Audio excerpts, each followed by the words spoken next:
I'm Leigh LaRie. And I'm Nick B. Listen, we're just two single girls from the City of Roses discussing all things love, lust, and perception. And roses are a symbol of all things beautiful about love. But as you know, love can get a little dirty. So we're here to talk about it. Dirty Roses Podcast starts now. Hey, I'm Leigh LaRie. And I'm Charlisa Shadowboxx. And welcome to Dirty Roses Podcast. Now, as you've seen pretty much every episode so far, we're missing a person.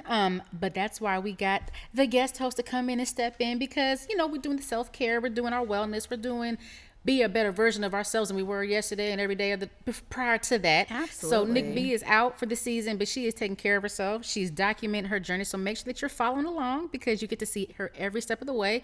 And by the time that this show airs, she will be outside and kicking it. Listen, yes, I can't wait to see. I'm trying to be in her presence because I know she's going to be acting a goddamn fool. Outside. Listen, yeah. She was outside this weekend, but she's going to be drinking outside. Protein drinks. At the bar, yo.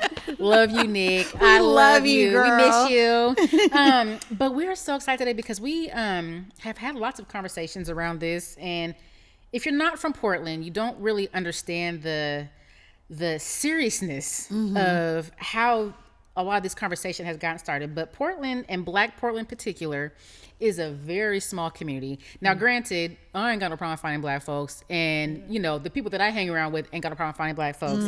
But it is a constant conversation, especially if you are from areas that have bigger populations. Now, we're only like 6% of the population of the entire state of Oregon, and pretty much all of us live in Portland or in the surrounding areas. So that's not a lot of people. We get it. So when you move here, you know, you bring a vibe, you bring an energy, and sometimes it's not always well received. And our guest today recently just kind of had a viral moment that sparked a lot of conversations, triggered a lot of nerves, had lots of agreeing, you know, folks. And I'm a Portland native, but I totally agree with a lot of stuff that she said. Absolutely. And so I'm excited because not only have I got to see this girl in action when she be outside and kicking it and doing her influencer, content creator, outside finding good things to do, Black girl magic stuff.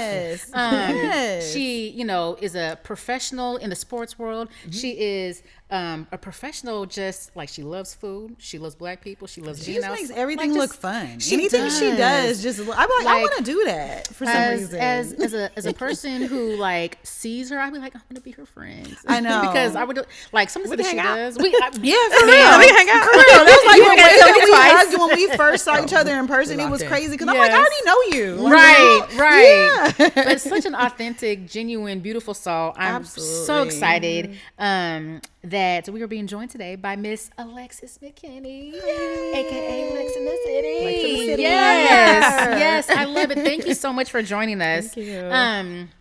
Now we can kind of jump right into it. Where are you from? I'm from Milwaukee, Wisconsin, born and raised. Yes. And how did you end up in Portland? I moved here for work, like many transplants tend to do. Got you. Because they don't come here by choice. Right. Yeah. I never thought I would see myself in Portland. I do have family in Seattle, and in my mind, I was like, oh, Portland's not far from Seattle. It will be the same. Right. Was I surprised? Absolutely. Okay. I try to tell people it is different, right? It's very different. Yeah. And I have, you know, family. I've always had Black family around me, even though my dad did marry a white woman, which is also controversial. That's interesting. Okay. Yeah. I feel like I was surrounded by Black people, so I was like, oh, it shouldn't be that different. And then I was like, okay.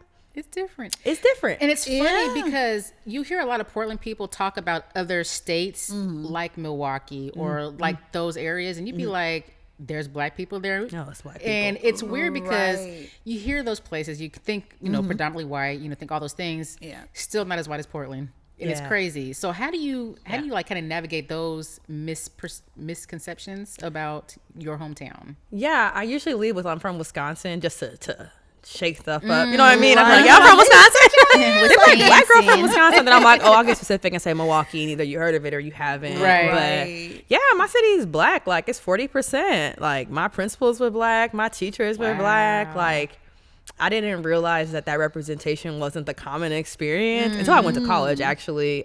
People were like, I've never had a Black teacher. And I was like, my social study teacher was Black. My math teacher, econ, geography, like the most random subjects. And Did you go to a HBCU? I did not. I went to PWI. Oh, wow. My mom actually insisted. Really? Yeah, because she was like, and first she chose my school because I got a free scholarship. So hey. There's that. Yeah, there's but that. she was like, girl, you just got to get in. I'll work here. But she was like, I think you need to see what the real world is like. Living in Milwaukee is it's segregated. It's actually one of the most segregated cities in America. Which is crazy. A lot of people don't realize that. Yeah, it's actually one of the most segregated cities in America. So she was like, you really are like around Black people, and like I want you to experience what it's like to be the only. I was like, okay, I'm not ready. But honestly, without me going to my college, I'm not making it in Portland. Right. Yeah, like my college experiences prepared me to deal with the whiteness of Portland. Like very because it was a Catholic Jesuit school. So it's kind of like liberally. Yeah, but that was the first time I had a white person ignore me. I was like, oh, we just talked in class. Like what? Like I just experienced so many microaggressions, and I had never experienced I experienced like blatant racism, but never microaggressive racism. Like that was new to me. That is so confusing because this is the land of passive aggression, and it is. So without that college experience, I really wouldn't make it here. That's so funny. And I tell people I prefer the South when it comes to racism because it's in your face. You know what to expect. You know who to steer clear from. You know where to go, where not to go, and it's no issue. In Portland or in Oregon in general, it's just like they claim to be, liberal. They claim to be accepting. They claim to love diversity.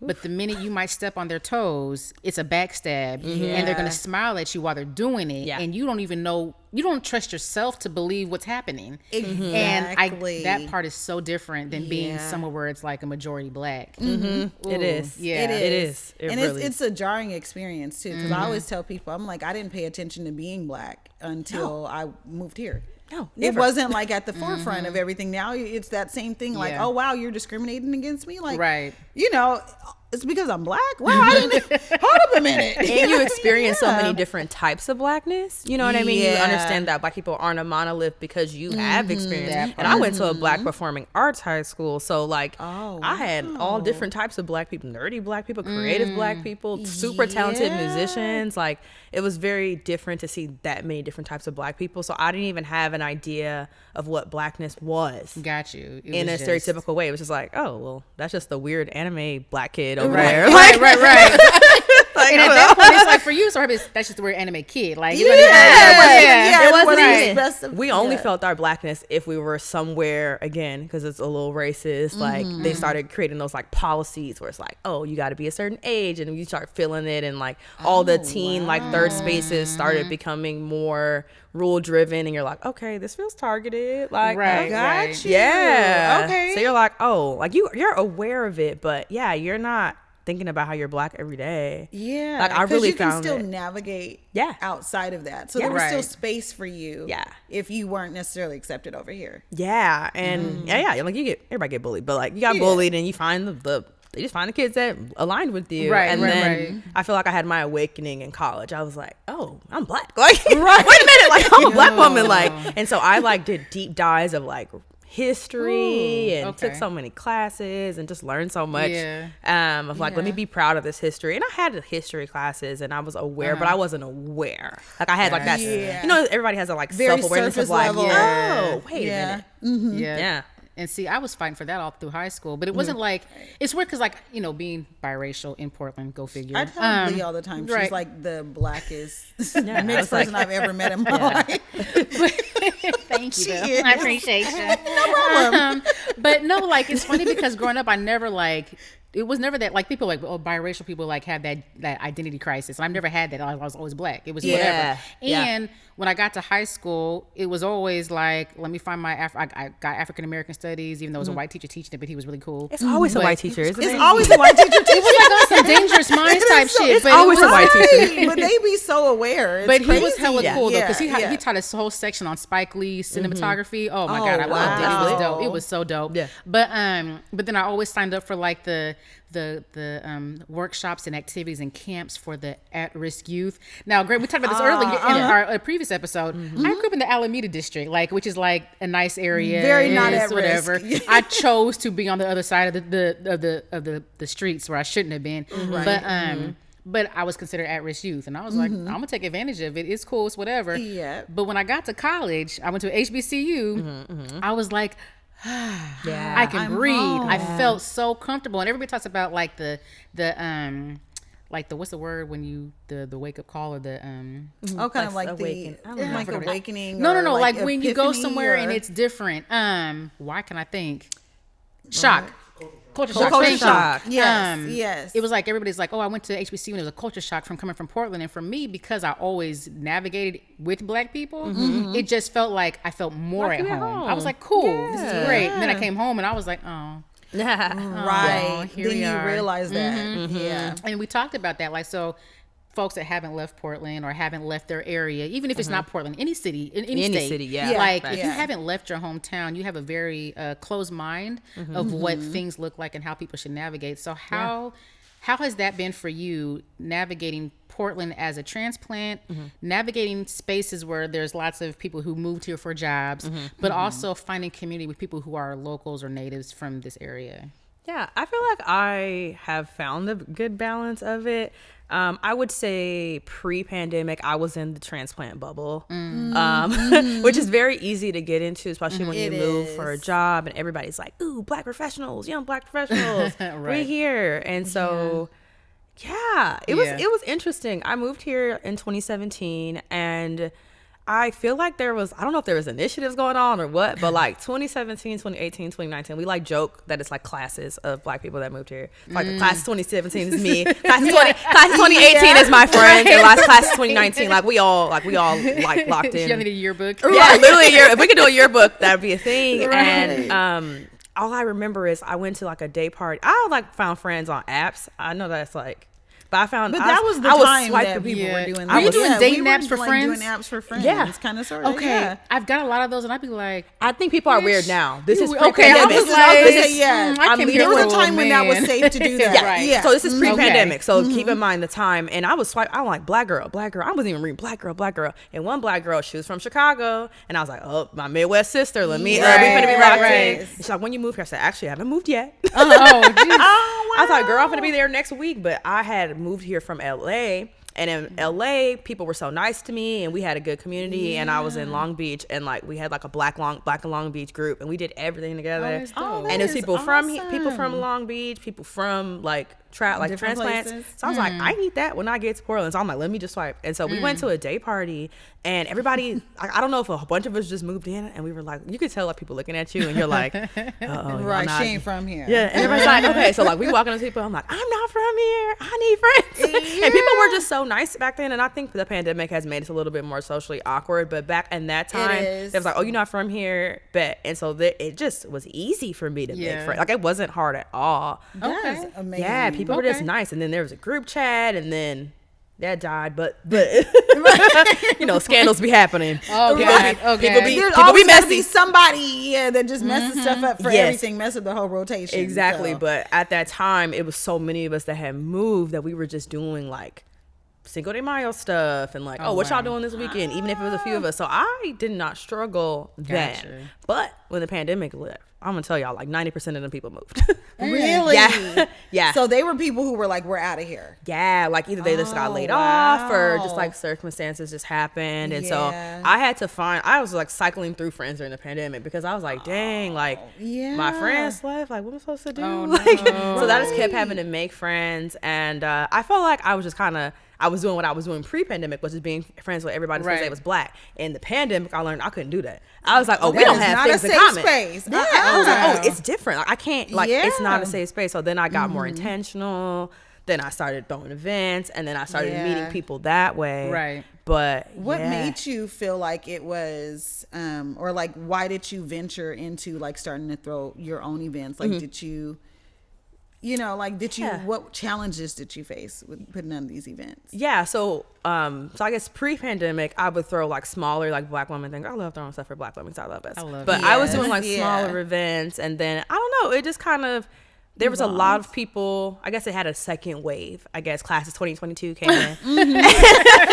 Class of 2022 came in, and I was like, y'all, they was like, where the black people at? And I was like, oh, there used to be events, there used to be this, and this, and everybody's like, we should do that. So then it just started like doing. That's just literally how it started, and then so then I started doing my own stuff too, and it was doing stuff for Black women in Washington County, just doing stuff, and then, you know, people get burnt out because building community for yourself or for other people, you realize you're not building it for yourself because you can. It's hard to do both. It's really hard. I was like, I have so many superficial, like, I don't really know y'all. Like, I need to have more depth, and so I started being more forthcoming with the things that I was into and just really talking to people and finding compatibility. Which was key because I was like, oh, we're not. So the guiding thing wasn't just because you're Black. No, it was like, let me get to know you. Like, it's okay to have some friend dates and then be like, okay, well, we just gonna be associates and that's fine. Or maybe we can do more things and it can turn into more. And so I did that for like 3 years, and now I feel like I found community. And I would say I have a good mix of people that are like from here and not from here. Like some of my closest friends, are from here. Like I know their parents, and like their parents are so nice. And one of my homegirls and her fiance, like their family is like so welcoming, and like I love his mom. I'm like, oh my God, I love his mom. like, because so Black folks will adopt some family. Yes, and they adopt me real in sister, whole family, and they're just so nice, and they know I'm not. And I think a lot of people from here that I do know that I encounter do like me because I am really nice to people from here. I keep it cute because I understand that when somebody moves to your city and complains a lot, it kind of hurts. And I don't think we talk about that a lot enough. And I experienced it when I was in college and all the Chicago kids moved to Milwaukee, and it was like, why y'all not open at 4 a.m.? I was like, friend, people are alcoholics here. Like, I don't know what to tell you. Like, things like it's a real thing. Like things close that too. And like I remember, like I didn't like the Chicago kids at first. I remember thinking like, damn, y'all moved here and all y'all do is complain. Like that's her. This is my hometown. I know it's not perfect. You start feeling protective over it. You feel like you need to defend it to a certain degree. And I'm like, I know it's not perfect, but like you can go back to Chicago. And so I understood that from my hometown perspective. So when I moved here, I was very open about Portland because I was like, damn, I remember how it felt to have people be like, it's not like my city. It's not like my city. It does hurt. And I just think people don't really think that. And so because I approach that way, people that are from here are actually really nice to me because they know that. And they know me from, you know, events, and they know me from things. And so people have always been nicer to me because they might not know me, but like when they figure out who I'm like, oh, okay, like you cool. Okay. What has been like one of the biggest complaints that you've noticed about Portland from folks that aren't from here, but also from people that are from here? I think not from here. It's just like where the Black people at. I think I feel like that's it's so, which is so lazy to me. Like you lazy. It's lazy. It is. It's lazy. Because I see all the time, I'm like, I never have a problem leaving my house and seeing Black people. That's the crazy thing about it. Like even when you're like, I mean, my salon's in Troutdale.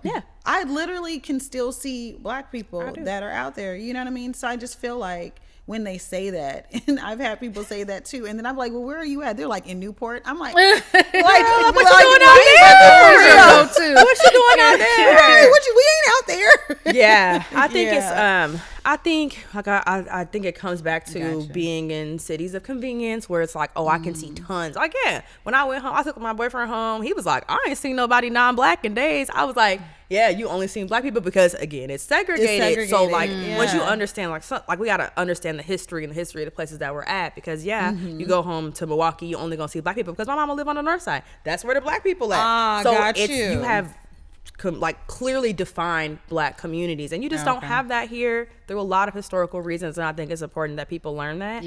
But I think that's the biggest one that I hear from people. Like, it's not from here, and then you get into the food conversation, which y'all know. Y'all know that set people like, they be like, oh my gosh. Lord. But also, hear me out. This is my unpopular opinion. Hear me out. I don't think soul food is good in restaurants because we all have our individualized recipes, and it's very hard to please everybody. And so I be like, give these people grace. If they food sweet, that's just me. That's what they lineage did. I don't know what to tell y'all. Exactly. So soul food is a cultural thing, and so expecting to go somewhere where it's mass produced is crazy. And that's why I always will say, like, where they're like, where's the soul food?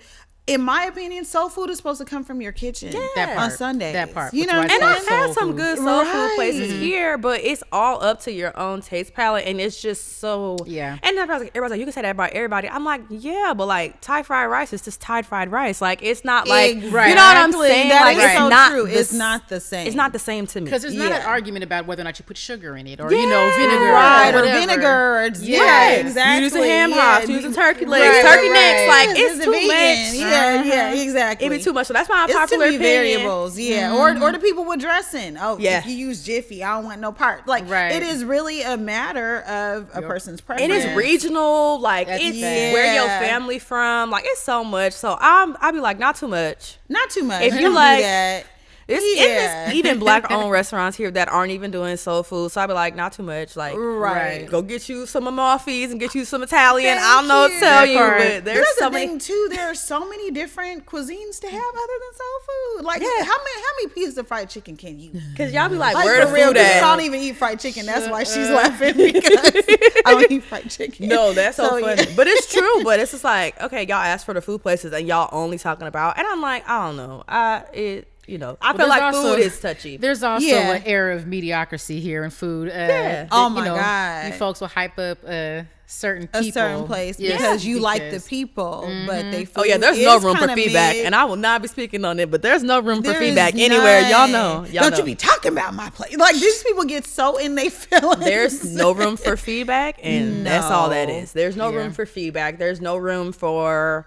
Oh, y'all not open when y'all say, like, baby, there's no room for anything. How dare you expect me to be here at 9 o'clock? What you talking about? I just never understood that. I'm treating you as a business first. So, like, I'm business oriented. So you do need to update that stuff. But I understand small businesses struggle. So I be, I'm teetering. They be the struggle. We give grace, and this is as a culture in general. We give grace, but then that grace becomes an expectation or an entitlement, and then it's like, now and you're like, you're just operating very mediocre because you feel like I can, because you're supposed to give me a pass. Because I mean, come on, man, because nobody said professionalism is a white or black thing. It's you said you're gonna be open at a certain time, you're gonna be open at a certain time. Exactly. But it's okay. Like, I just simply won't go there. I really be, as a content creator, I get nervous about that type of stuff because I'm like, I know that the culture is there. I've been researching for a while. I'm like always in Black Portland just looking at the comments. I just want to see and just kind of gauge because I'm like, I'm trying to read what I can and can't. What's the theme? But I don't know what people from here complain about. I haven't really heard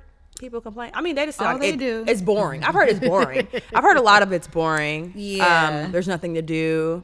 Y'all don't be bored here. I'm like, well, you ain't left, so if I lived in Milwaukee, I'd be bored out of my mind. Everybody, but every town is like that. Every town has the spots that everybody go to. You kind of get bored of it. That's just a town, period. Right. Especially like a medium, like a big medium city, like that's normal to me. And then not only that too, because people make it seem like we're all supposed to be interested in the same thing. So what happens is a lot of places will get kind of burnt out because everybody's flocking there. It's the same crowd going to the different places. It is.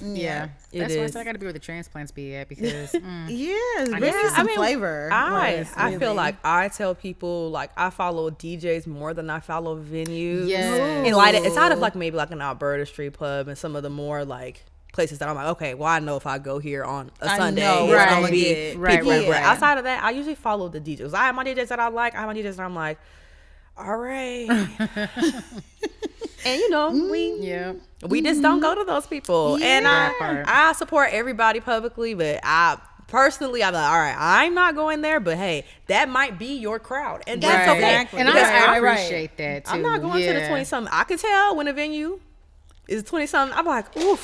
You talking about? I'm not. You're not. I remember I think I went to Jackie's. I love people at Jackie's, but I went to Jackie's, and this boy was like, "You're not too old for me." I said, "Oh, how old are you?" Listen, that is how I met the little young boy who took me on a date. I said, "Not the YNs coming from my age." He was like 22. I said, "I don't belong here." Listen, I knew I messed up. Once they started getting born in 2000, please get me up out of there. I knew I messed up when we get me out of here. Because I be feeling like big auntie, and I do not want to be very much in the club. I don't. That part. But I knew I messed up when we exchanged numbers, and he told me to put an emoji by my name, and I was like, oh. We need to bring back generational spaces. That's my opinion. Yes. I need a. When I was younger, I remember there was like a 33 and up club, and I was like, "What be going on over there?" And I said, Esquire. "I know why y'all did that because y'all knew." Yeah, we all like growing up in Seattle. We all wanted to wait until we got to a certain age that we could go to the Esquire because it was, and you never hear about no drama happening at the Esquire. Never. And it's been around as long as I can remember, but it's an over, if I'm not mistaken, over 30. Yeah. Oh, nice. It's like an over 30, over 35. We need one of those here. I love it. I love the odd numbers, like the 33s, 35s. Like the over 30s, like they be sliding in. Because they still be trickling into. Like you say 33, 35, you let 30 in. But you know what I'm saying? So we still okay. But the ones that, yeah, you on the other side of 30 than you are on the, you know. Closer to my kids' age than mine. So, no. That ain't gonna work. What have you noticed about dating? Or I know you have a partner, but like what you have friends and you've witnessed and seen and all the things. Oh, I've dated here. Okay. Talk about it. Talk about it. I've been here for 8 years. Okay. I feel like my experience is different. I feel like I've heard it's been hard. It hasn't been that hard for me, but I'm also a shoot your shot type of girl. Okay. If I see somebody fine, I will shoot my shot. Right. I have no problem with shooting my shot. I've never been rejected, but if I got rejected, I would be like, she said, come on now. I don't know what rejection feels like, but I don't. But it's I'm not afraid to shoot my shot. So I think that's made a little bit. It's like 10 girls to one man. You have to. That is very true. That is very true. And even back then, they had the class of 2019. I was like, where y'all coming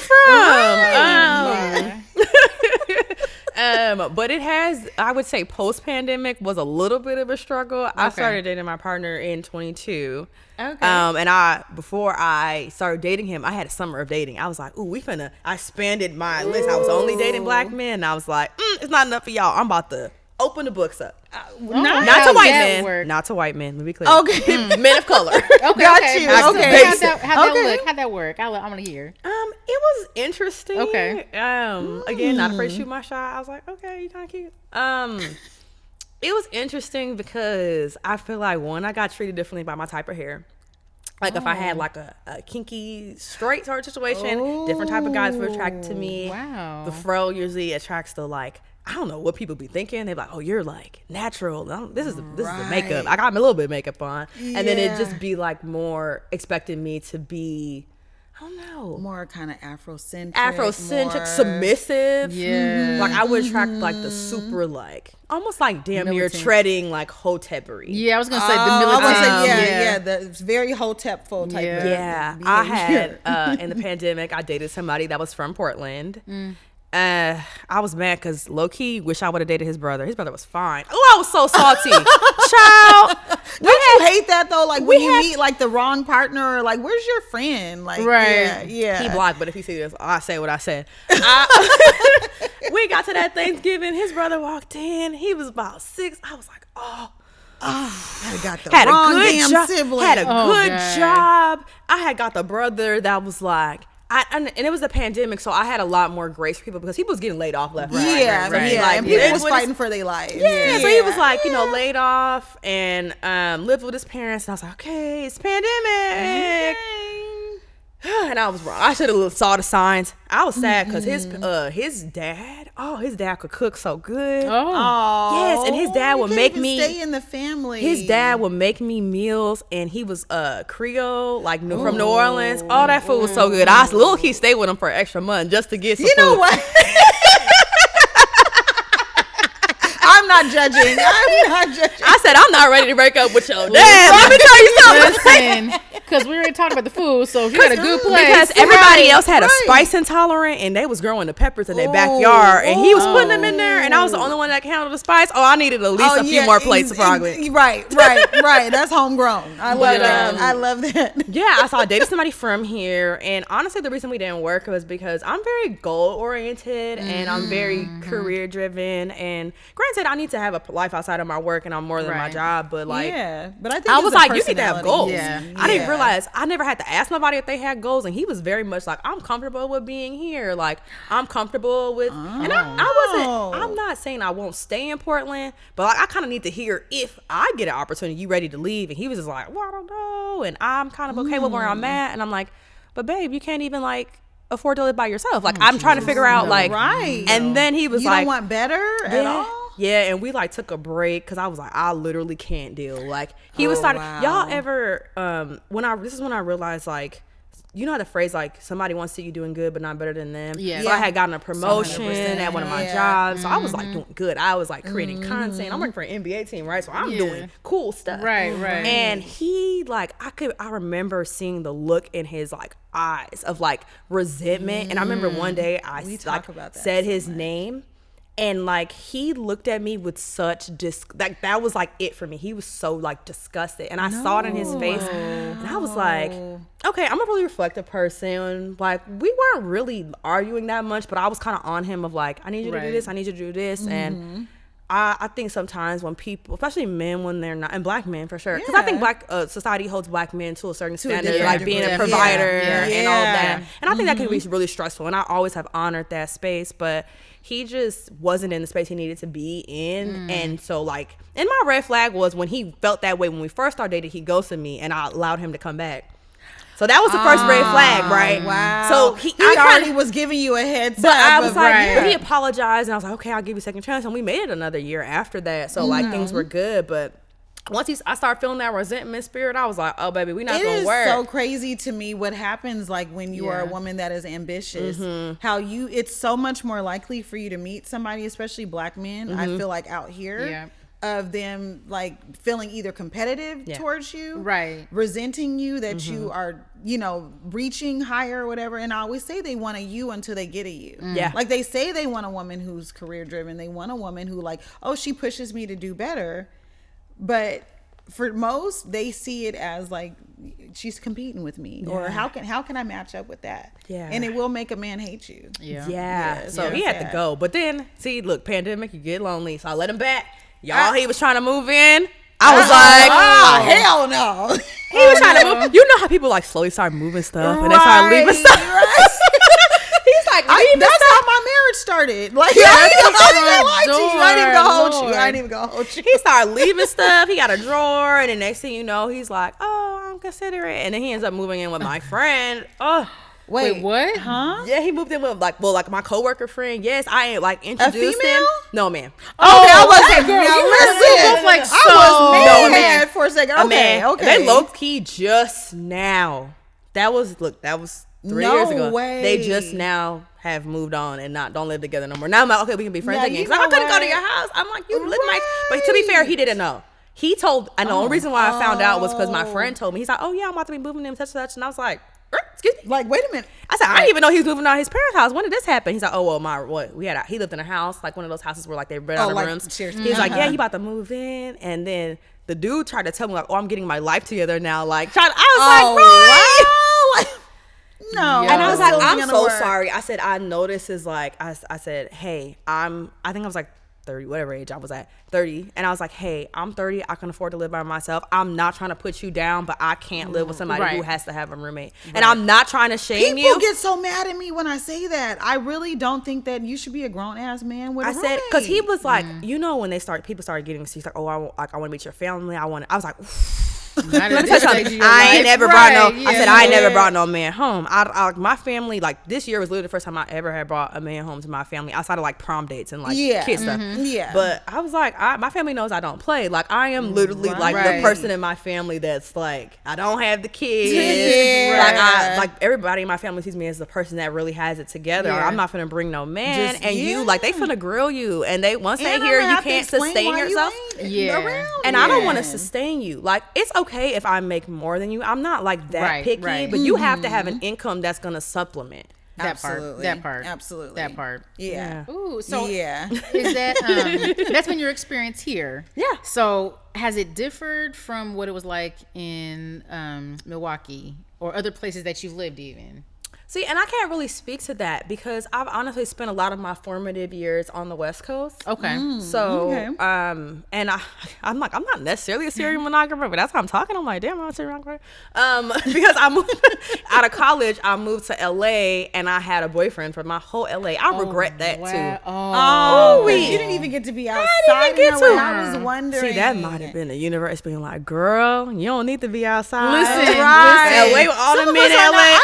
I am meant for the sheets, not the streets. Yeah, I'm not all the time. I'm not. And I've had like a few years here. I would say out of my years here, like my first few years, I was like not really in a serious relationship, but had a really like abusive relationship that happened. But we weren't together for a really long time. So I would say from like 2017 to like 2020, I was like just dating and and when I was in LA, I didn't really date. And then like when I was in Milwaukee, it was just like college dating. Gotcha. And college dating was fun. Cool. Yeah. Right. Because even though I didn't go to HBCU, because of Wisconsin and the way that the colleges are set up, it's You like might all as the well. university schools. So all the black people from all of the universities there, and it was like 5 of them, like really knew each other. Oh, nice. And Got so you. there was So a it was- lot of like parties that would be like, oh, we're going to Madison this weekend. And it was like, we're driving up there. Oh, there's a party at the University of Wisconsin, nice. Milwaukee. So there was a lot. Like honestly, the parties in college was so ghetto. Like, to the point where they had like we walking through metal detectors and stuff. No like it was, way. but it would be the most fun like parties like in our unions. And so Wow. like we still got like our unique like Wisconsin black college experience. Yeah. So we dating there. I don't really have no. Gotcha. I was just dating that for. I love it though. I love it though. So let's jump into like your content creation and all the things. So you got into content creation how? Honestly, I said I was gonna do it. So like there's not like a huge backstory. Honestly, as far as there was a period of my career where I was doing it. Like 2020, like I made like commercials and did all this fun stuff, and then did it to like 22, and it burnt me out so bad. Like creating for an organization is just so different. I actually said I never want to do it again. Lots of expectations. Yeah, lots of legal. You working with like athletes, like it was just a lot. And so I was like, I don't know if I want to do this again, but I'll project manage. Gotcha. And so I like made the switch, and then I had been talking about it for years. Okay. I was like, I think maybe like 2019, and I was like, I want to kind of create content because you moved to Portland and the people from here kind of tired of you asking the same questions, and you kind of get cussed out if you ask certain questions. And like you do. You get cussed out if you ask certain questions, but there's no like, if you look up black people in Portland, not a lot comes up. Right. And not a lot of experiences were coming up. And so And not a lot of different experiences. experiences. And I try to like do negative and positive. I try to be a like right in the middle of like, here's the good, but here's the bad. Because I actually like love Portland, and that's why I've been here for so long. But I can understand people from other perspectives. Right. Yeah. So I had been talking about it for so long, and my partner was like, you should just start. Like, don't think too much about it, because he like does videography, he does music videos, and he's like, he's a content creator in his profession and personally. And so he's like, you should just like get started. Yeah. Because I had been talking about it for so long. Yeah. And so I just kind of started, and I just kind of played with different things. And last year I posted, but I wasn't taking it like super serious. And then this year I was kind of bored with the last job that I had, because like I said, I was doing project management, and I was like, okay, well, I guess I'm not creating, but like, let me create for myself. Right. Absolutely. And so I just kind of started, and then every now and again, I don't really know the rhyme or reason, but every now and again the video just goes, and I'm like, oh child, this has left my bubble. It's left my bubble. And so earlier this year I had did like a I think it was like a 10-minute video, but I broke it up of like just my like the things you need to know when you move here, and just kept it cute. Right. But I was on the native side on that one, so nobody came for me. But like I was on their side for that. well played. I was on their side for that, because like I said, I understood. I had, like I told you, I had the Milwaukee experience. I was like, okay, like I get why this happens. Like, do some research. Like, these questions are there. Even though sometimes people be cussing you out in the Black Portland page for the filter. And let me tell you something, that search feature don't always work. It does So not. like, you can be like, you can search. No, you can't sometimes. Because depending on what keywords I'm using, it's not going to come up. It's not going to come up. So sometimes when people are asking these questions, it's because it's not necessarily coming up. That part. Right. So people get mad. Sometimes. And granted, some people are not researchers. Like, we do understand that too. But in most cases, you know, I mean, you'd be surprised how a new set of eyes will see something that, it may already have been there. And stuff changes so much too, because it'd be like between braiders and food, them stuff be closing, they be changed, they be moving, they stop braiding, they don't look at no food. Appointments, they've been, they books closed. They got a booking day every third Thursday. Like, anybody got time for that? And you're yelling at me on your booking page. For a braider is like trying to get rent assistance. You'd be like, you can call between 9 and 9:15 on Tuesday. On a Tuesday. That's it. So sometimes that information isn't always there. So I was like, let me just like ease into it. And I feel like I create a lot of different stuff. I know I do the things to do, and I do Black in Portland, and I just do like some of my sports stuff. But the Black in Portland stuff always go viral, and I was like, okay, that's what y'all want to see, huh? There's like a fascination that there are Blacks in Portland. Because I always see that, like, now my algorithm is showing me that. And there was a guy that I was like, respectfully, honey, you're in Salem. That's like, you're complaining about Black people being weird and experiences, but you're in Salem. And you're going to get a different experience. And I'm going to do a video on this one day, but another complaint, we backtracking, but it's I'm gonna bring it full circle. Another complaint that I hear is people don't say hi. And let me tell y'all something. I don't understand this. I don't, not that people don't say hi, because people say hi to me. I don't know what energy people were bringing to the table, but people say hi to me. That's big. Let's talk about that. That's the part. Yeah, I don't know what it is. And there's some people, but I'm always asking, well, how do you know that it was somebody from here? Because here's my thing. If I'm in the Safeway or whatever, and I'm walking past a Black person, I'm looking at you and I'm like, oh, you from Portland, you're not saying hi. Like, how you know? Right, exactly. They automatically attribute the bad attitude with being from here. How do you know? And it's like, it's a real But is that thing. even necessarily a bad attitude? Sometimes people be tired to be like, some of us or they are can't not in see. the space. That too. Or a lot of it has to do with the same thing, like how you were saying, when people come in with a certain type of funky energy, that is going to totally be like the catalyst for what type of experience that you're going to have. Right. I have no problem people saying hi to me. Right. But sometimes people look at you like you're crazy. Yeah. I have met people in real life that have, and granted, if I don't have my glasses on, I might not recognize you. Right.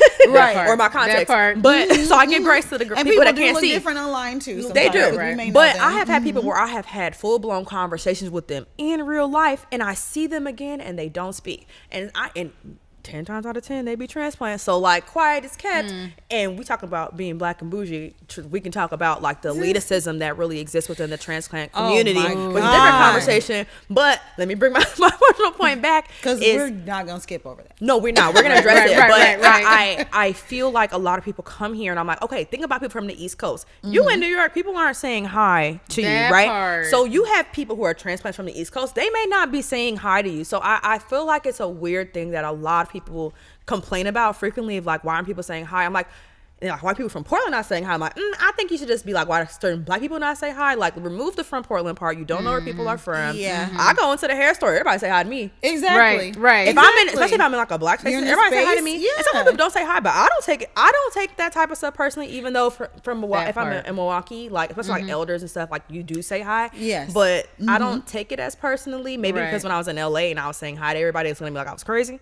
That too. But like it's a regional thing. So like if you're from California, people might not say hi, so it's just it's a nuanced conversation. But I want to address that because people be weird about that saying hi stuff. And exactly. Like, and I get that all the time, where like you'll see it in the comments. They're like, and he didn't even speak to me and this and the other. It's probably because he liked white women. And I'm like, no, it could be that you had and it's like they done took attitude. It and just took like and ran with it. And again, how do you know? And I'm like, and based on, I'm just like, call me crazy, but I'm just looking at your little brief comment, and I could tell I wouldn't say hi to your ass either. Because some of these people, you be like, ooh, it might be you, boo. It's a you, boo. That's why I be having to put my little obligatory post. I'd be like, if I saw you but I didn't speak, it's because I didn't see you. Right. I really can't see you. That's why I put the caveat, because if I don't have my contacts or glasses, I might not see. I might not. But I've gotten to the point, especially because of just all the different things I've done, I just say hi to everybody. Yeah. Even if I don't even remember people I don't know their names, it's okay. I'm just gonna say hi, because I would never want to be like, that girl. Yep, I saw her. She's so fake, and she didn't say nothing to me. Yeah. Especially with like content creation, like a lot more people are recognizing me, I'll just be hot. I'll just be nice. Yeah. And sometimes I might be like, hey, I'm really having an off day right now.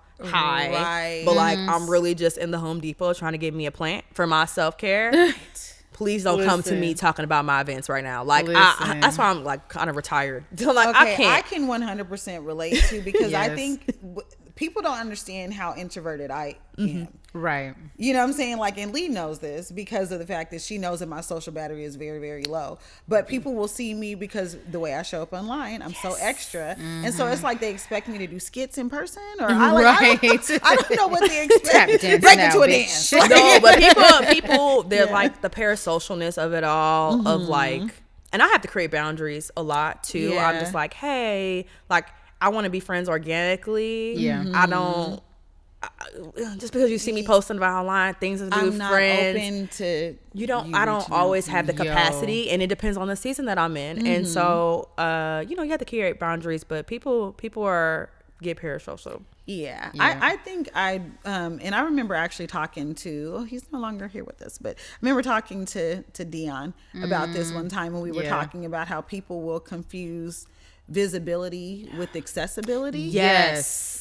Yes. And that's true. I'm like, just because you see me like showing up in the forefront, online or whatever, doesn't mean I'm receptive to you, like reaching out to me or connecting with me. There's a level of and entitlement. They think that. It's a level of entitlement, especially because I create content about like making friends and right. things to do with your friends. People are like, oh my God. I'm like, oof.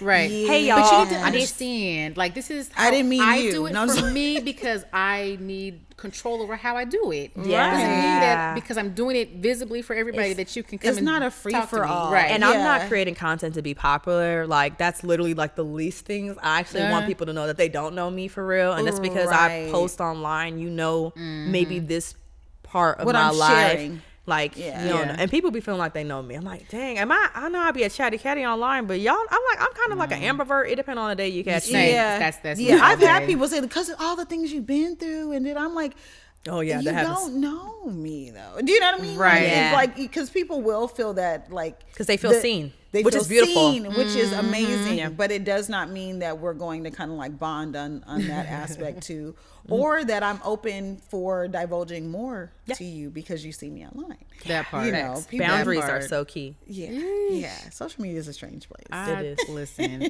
do you find that people, because you post about things to do and like where you go, right? Do you find that people start reaching out to you and being like, "What's happening this weekend? What's going on this weekend?" Oh yeah, I shut that down. Expect you to know. You say you shut it down. I send them. There's this girl that does it on TikTok, and I will send her. I probably send her so many followers. Shout out to Kate.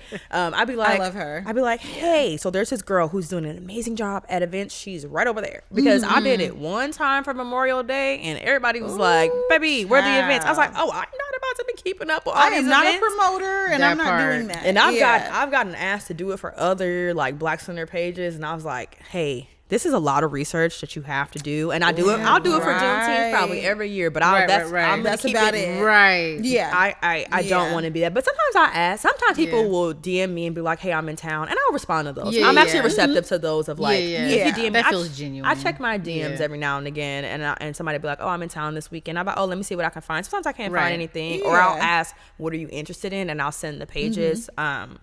It happens sometimes. It doesn't happen as frequently as it used to, because I literally stopped doing it. I was like, I don't know if I want to be this type of creator. This is a lot of work. Right. And it's free labor. It's a lot of responsibility. And then people will start, and I don't want to get in the habit of sharing one event. People are like, we shared it for them, and like, what's your cost? And so it's just like, you get it. So it's just very, I do it when people ask me if they do it nicely. I wish people would be a little bit more like, I'm a human. Like, so introduce yourself a little bit first. Like, if I'm God, because first of all, hello. Right, because like you don't know me, so like you're just be like we never talked in real life. You don't know me. If you saw me in real life, you might walk past me, but then you're gonna send me a DM like, "Oh, can you share my event?"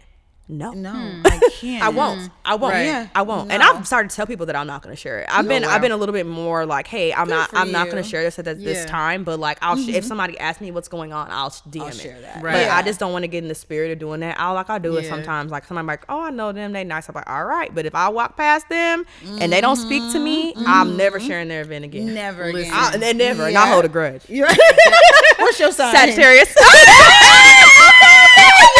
Because we all be here. understand. Okay, we understand. Yeah. Oh, you a Sag? Yes, we out here. So, I hold a grudge. This So. makes sense. We definitely will. We will go to the pits of hell with our grudge for real. So I still don't like a person from first grade. Listen, Same. I just got to arguing with somebody about somebody from high school. I've only had really 2 bad experiences with people in high school, and I was like, the girl had made a comment on someone's page, and I was like, the one bitch I don't fuck with. They were like delete. I was like, it's always up. It's always up with us, so, like for real. Unless you like, and some people, I've been working on like my boundaries, saying things, and I'm like, actually, you don't speak to me. I've seen some people that and been like, actually, you've asked me for this and you don't say hi to me, and I've walked up to say hi to you. So it's different. That's different. People be weird out here, and especially people who want to be important. Like, I don't like to mess with people who want to be important. People be wanting to. Yeah. I don't. What is it about? I don't know what it is, and this is something else about, especially like transplants, especially. But like, it's like people move here and they're like, "Ooh, I'm in Portland now. Don't nobody know me. Right? I can be whoever I want to be," which is a beautiful thing. But sometimes people be tripping. Right? Like because they sometimes you're really not. They came from like a black Mecca, and they're coming to Portland, so they're gonna show us how to be black. I can't stand a transplant from Atlanta. I don't care what nobody say. They do not. They really be annoying. I'm gonna be all the way real. Like they're so abrasive and it's the elitism sometimes. Like they're, like there's exactly. Y'all ain't like anything they do is different than here. And and a lot of times it's also like and I get that from like people like from the Midwest sometimes too, like people who are from Illinois, what I mean, like or like Chicago or these areas. People from Chicago think Chicago is the best thing to ever exist. In the D, Detroit too, but it's almost like they're for real. But there's this degree because then it also is like that our blackness needs to be qualified. And I don't like, and that's another thing I don't like people do here. Areas because again, but y'all not black enough. Y'all just do whatever. Y'all don't even got no projects here, so y'all can't be too black, black or whatever. When you understand, why gotta be bad? Like, why does it have to be the poverty? Yes, that part. Yes. There's more than one way to be black, and I don't like when people. Another thing people do that I don't like when people try to qualify people's blackness based on their city. Yes. And like what Portland aligns to. I'm like, I've met so many black people, like black people here. I was like, black is black. If you think about it, like I feel like if you think like when we tell stories, like we have pretty universal experiences just being black in general. You know what I mean? Like it's just different in different backgrounds. But I don't like when people start qualifying the black. Like, y'all not black here. Y'all don't have da da da. I'm like, that's just a thing that's specific. And if we appreciated all of our cities for our differences, then maybe we could probably do a lot better. But there's a lot of people come here and they do that, and that's when I like getting into the elitism all of like what I think exists in the black transplant community. I said community. They are committee because they be on a committee too, child. There's a lot of elitism that exists, especially when you have like the Nikes, Adidas, etc. that exist here, and they bring these people in, and so there's layers. And I have friends that are like, "Oh, I'm from here. I'm not from here. I moved here, and I may be X, Y, and Z. Insert blue collar job or whatever, or a different type of job that's not within. I call it the big three, like Intel, Adidas, Nike, whatever. And then people, I love how you put that, because that is, and people, and people put, people are like, "Oh, well, you don't work here," and they just like automatically dismiss them. And I never have been a person that led with my job, because I really need you to. If you're not gonna like me, my job gonna change. I don't work for 4 or 5 different companies since I've been here, so like my job is gonna change. It's all been in sports, but my job has changed. And when I actually got to Nike, and y'all, I was like, look, Nike Warriors, I was like a white badge, which is like, woo. And then I was like, North America, everybody's like, woo. I was like, I thought I was in the ghetto. I was like, oh my God, like, I'm contract on my full time, and everybody's like, oh, okay. And I was like, I didn't even know we all black. I don't understand. And I that was like the first time I was like, oh, it's really elitism. And I don't think it is that really existed from my experience. That didn't exist pre-pandemic. It's a lot of the new wave class of 21. I think you've just experienced it more, but I definitely felt like I. Oh, you have? It's been a thing. It's been a thing. Like 100% has been a thing, and I got a lot of that, like especially because the people who do lead with their job, and so it is that like you're just not in the clique. You're not in this group, and you are minimized. You are minimized to a certain degree. I said I was in my bubble. I was in my bubble. And I definitely have been in my bubble. It's probably the most out of the bubble that I've been, and I've been here for like close to 20 years. Because you'll meet that. it's so bad. And then I'll be like, and then y'all wonder why people don't like y'all. No, for real. Like you leave with your job. You treat people who aren't within a certain industry like they don't matter. You pay them dust. Like they don't qualify. And I'm like, is it we all black? You know what I'm saying? Like, but I wonder though, because if it comes from like, I know there's been a lot of discussion about transplants taking jobs from natives, right? So like, they're eating all the cats, they're eating all the dogs. You're so stupid. Well, some of these companies say that they can't find, which I thought was really weird. Right. I'm not gonna say the organization, but one of the organizations that I used to work for would say we have to fly talent in because we can't find people here, and I'm like. How? I don't think I started meeting people from here and I was like, this is why y'all have a tarnished reputation with the community because y'all say stuff like that. Right. Because some companies really do feel that. They feel like they can't find local talent. They feel like they have to fly people in, and that's it's beautiful to bring in diverse backgrounds, different types of black people, but like to say you can't find people also creates another layer to that. Because then you're being brought in, you're like, oh, I got this job because there's nobody here qualified to do this job. That's not true. It's thinking you better than people because obviously y'all couldn't, you know. So it's a whole thing. It is. That's really. So if you had to curate like somebody visiting and you want to curate like a week-long trip, what would be some key places, your favorite places, things that they should do as a black person visiting Oregon? Oh, that's good. That is good. One of my friends from LA also visits me a lot, and it's funny because a lot of people that like a lot of my followers that aren't from Portland or like don't live in Portland are always like, dang, if it wasn't for you, I wouldn't know that there wasn't. Shoot, I'm from Portland. I still be like, if it wasn't for you. But then I really try to show people that black people gathered in a beautiful way, and it's not drama and all of these things. Right. And when my friend Melissa, she visited me in the summertime. I feel like I always curate a good trip for Melissa. I always find a good little day party. I always find a good little like black-owned restaurant situation, and it honestly depends on the season. But I'm trying to think. Do you feel like it's harder, like for instance, this time of year? Oh, I don't tell people to. If I pivot to like, come during the week, so like Halloween weekend. If it was this weekend, I'd be like, okay, we're gonna go to the Blazers game on Friday. Then we're gonna go to insert many parties here. Right. Yeah, it just depends on. I usually would say like, what's your vibe? Because we could do like the commissary commission if you want to feel like you black and bougie, and you want to party amongst the Damian Lillards of the world, or do you want to do something more chill? Do you want to go to I usually there's like my spots. I'm like, okay, and I don't know because I'm in my mid-30s now. I don't know if I'm gonna be at 2 Rungs for much longer. And I love to look. I love y'all. If you watch this, because I love the ownership. I love the bartenders down. But I'll be fun. I'll be like, all right, but I would do like a 2 Rungs or I can't do Jackie's no more. It's too many people. It's too many people. I love Jackie's for like a sports. Like if I want to watch some sports, that's what I go for. Oh, okay, got you. Okay. I've never thought about that for Jackie's. Yeah. Okay. And that's one of my black-owned, partially black-owned places. Yeah, it depends. It's it's a DJ thing, but it just depends on what the vibe was. I would love a hike. Like I would be like, are you down to hike? I love hiking Silver Falls in the fall. The leaf colors and so pretty. Yeah, and the waterfalls are really big. Yeah. So like we can go hiking. I love taking people on a hike because I don't think I realized it until I brought some people here from Wisconsin, and I took them to the waterfall. I took them to. I hate Multnomah.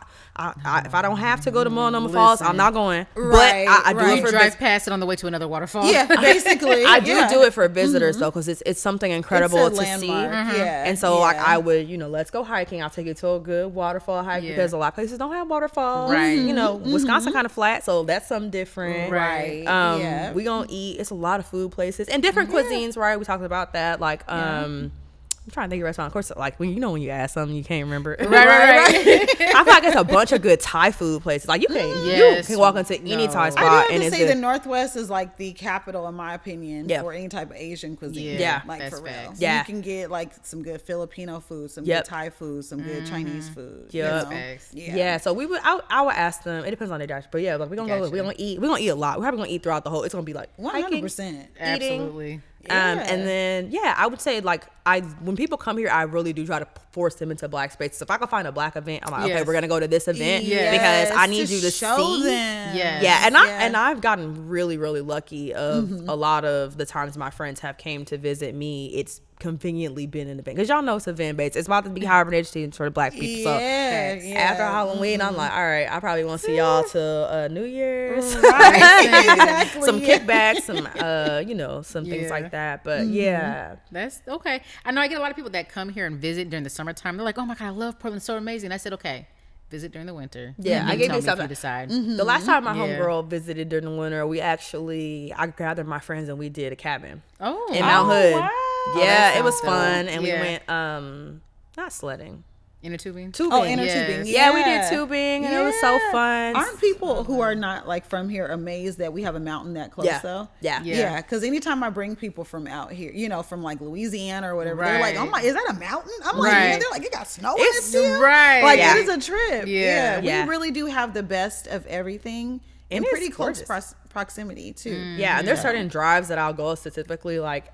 When you go down the 5 and you go into the 405 and like you see the skyline, like that view. That is so I'll literally go from the airport and I'll take the long way and just go that way just so you can see that view. Like I'm trying to create the vibes. Like a good tour guide. I am. So like we're gonna get to see. I'd be like, let's hurry up again. Let's do a Dirty Roses, Lex in the City, like what you should do in Portland, some stuff. I love that. Yes, let's do it. Yes. So fun. So we love a good scenic. So I really try to like paint Portland in the night of like it's actually stunning. So like if I'm we're gonna go towards that way. We're gonna go up and over that bridge and see the views. That would be here for all fun. Of that. Okay, we about to do that then because I'm ready. I need to go. Like it's funny because I get asked, like I'll go places, I'll get invited places, and they'll be like, I take content and I'll be making. I'm like, okay, cool, cute little reel. Had a good time at this place, great. What's there to do? And I'm like, I don't know. I got invited out. I didn't even know this thing existed until I showed up. And so I have to do a lot of Instagram. And I think now that I've researched it a lot, like it's kind of in my algorithm already. That places that pop up. There's still because even it's actually a lot of black people that do events out here, and so it's actually there's still stuff that I even miss of like I don't know this person. It's again, there's really segments of Portland that's still like we're a little siloed a little bit. And so like once 100%. You're in one community, it's easy. Like I know all of the like the main, I guess, would be for me in my segment. I know all those DJs, but there's still people that I don't know. There's people that I'm like, I'm not as familiar with their events.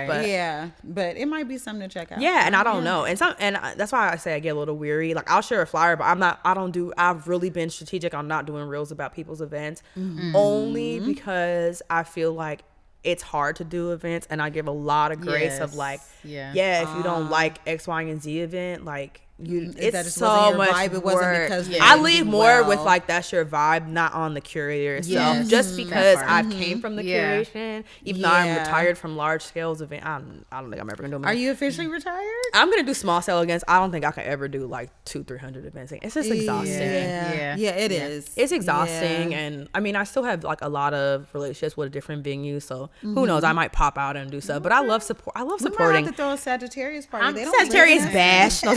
That part. Come on. I'm ready for it because we've tried. We have tried. It's hard. Around this time, I don't know if you're like that, but we definitely get to this point that like the closer it gets to our season, the less we like peopling. Are you that type too? Yeah, like, I'm actually going. Hard time celebrating yourself. Oh no, I'm an extra. I call it December Lexemer. My friends like me and I'm ready for it. Like they be like, "What are we doing for Lexemer this year?" I'm like, I love that. I don't know a Sagittarius that has a problem celebrating themselves, but I do. I do. But like as far as having the capacity, like do you find yourself kind of No, because I like celebrating myself and I just overcompensate. But I think my community has a lot of Sagittarius too. So people be getting exhausted. They be like, okay, who birthday is it today? So like, oh my gosh, how many of y'all Sagittarius is it? I'm like, it's a lot of us. We are a special type. And we tend to be a little bit more, we know a lot of people and that. So, but yeah, I don't know. I'm kind of like a mix. I'm going on vacation this year for my birthday though. I love it. Yeah. Where you headed? Hawaii. Oh. Yeah. My boyfriend's Hawaiian, so we going to Oahu. I love that. Yeah. Okay, that's what's up. That is what's up. Well, outside of all of that, where can people find you if you want to be found? I can be found. Lex in the City 13 or period 13 on all the things. Mostly just Instagram and TikTok. Don't add me on Facebook. That's for her personal. That's for my family. Right. Yeah. I don't really put anything on Facebook. People are like, I'm a friend. I'm like, I'll really just post to my family because I'm Facebook. It's to them. So it's literally like an update. Like, here's my update on this. But yeah. I love it. I love it. Well, I know my co-host loves to curate dates for me when I go to visit her in Alexandria. So shout out to Nick B. Y'all can follow her on Instagram. It's at @NickB_Nick B, and that's Nick with a K. Miss Charlisa, with your beautiful products. That we need to talk about, because all things black owned, all things black owned, you know, keeping our skin and our hair nice during the season. 100%. And like I was saying before, I was like, you can't be ashy being around me. So even like the scrub that we have a raw brown sugar scrub that you guys can check out. We just expanded our body care products, so you can definitely find any of the products, both hair and body care products, on MylaniBeauty.com. You can check us out on Instagram, Mylani by Shadowboxx. If you're on Facebook, you can check me out at Mylani Vegan Hair and Body Care. And you can, you know, even kind of drift on over to my own personal branding page, Charlisa Shadowboxx Harris. I'm on all the things. So I love it. I swear I heard you say the Facebook. I swear you said it. I think I did. Facebook. I think my age is showing. It could be the Facebook. It could be are you on the Facebook? Are you on that on the Facebook? Okay. On the book. I love it. But if you do happen to head over to her website, y'all can use my code LEIGH. It's Lee, and you might, you know, capture yourself a little extra special deal or something. But make sure you capture your discount. Get those holiday boxes that I know she's gonna be putting some stuff together. Absolutely. For the holidays. Come on. Yes. Right around the corner. Yes, right. And I know they sell out fast. So fast. They do. She be in that kitchen whipping the whip like a, you know what I'm saying? So make sure that you get that and support a black owned business. Hello. I love it. I'm gonna be buying all the stuff. The stuff on the table is mine that I brought from home. Legitimately, no, I did. But you can find me. I'm on all social media platforms. It's Leigh LaRie, LEIGH and you can also follow us on Dirty Roses Podcast or dirtyrosespodcast.com, where you can catch up on all 6 seasons and so far what we got of season 7. And make sure you like, follow, subscribe, send us a letter, Dirty Roses letters. We read those on the show. We talk about it on social media. Oh, we got some good ones this season. So some letters. Y'all make sure y'all stay connected, and we will catch y'all next time. Thanks. Bye. Beautiful. Yes. Thank you. Guess what, Rose Buddies? We are thrilled to introduce our new sponsorship packages. Be sure to hit us up at dirtyrosespodcast.com to inquire how we can showcase your brand on our platforms.